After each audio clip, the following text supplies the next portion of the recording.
பிஸ்மில்லாஹிர்ரஹ்மானிர்ரஹீம். அன்பான சகோதர சகோதரிகளே, அஸ்ஸலாமு அலைக்கும் வரஹ்மத்துல்லாஹி வபரகாத்துஹு. ராபிஆ பின் கதீஜ் ரலியல்லாஹு அன்ஹு அவர்கள் கூறியதாவது: நான் அல்லாஹுவின் தூதர் ஸல்லல்லாஹு அலைஹி வஸல்லம் அவர்களிடம், அல்லாஹுவின் தூதரே, எங்களிடம் கூரான கத்திகள் இல்லையே என்று கேட்டேன். அதற்கு நபிகள் நாயகம் ஸல்லல்லாஹு அலைஹி வஸல்லம் அவர்கள், இரத்தத்தை சிந்தக்கூடியது எதுவானாலும் அல்லாஹுவின் பெயர் கூறப்பட்டு அதனால் அறுக்கப்பட்டு விட்டால் அதை நீங்கள் உண்ணலாம். நகத்தாலும் பல்லாலும் அறுக்கப்பட்டதை தவிர. நகங்களே அபிசீனியர்களின் கத்திகளாகும், பல்லோ எலும்பாகும். நபிகள் நாயகம் ஸல்லல்லாஹு அலைஹி வஸல்லம் அவர்கள் பங்கிட்டு கொடுத்திருந்த ஒட்டகம் ஒன்று வெருண்டோடியது.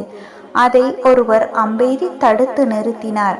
அப்போது நபிகள் நாயகம் ஸல்லல்லாஹு அலைஹி வஸல்லம் அவர்கள், வன விலங்குகளிடையே கட்டுக்கடங்காதவை சில இருப்பதை போன்றே இந்த ஒட்டகங்களும் இடையிடையே கட்டுக்கடங்காதவை சில உண்டு.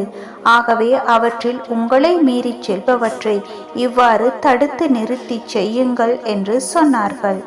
ஆதாரம் புகாரி 5503வது ஹதீஸ். வஸ்ஸலாம். முடிஞ்சா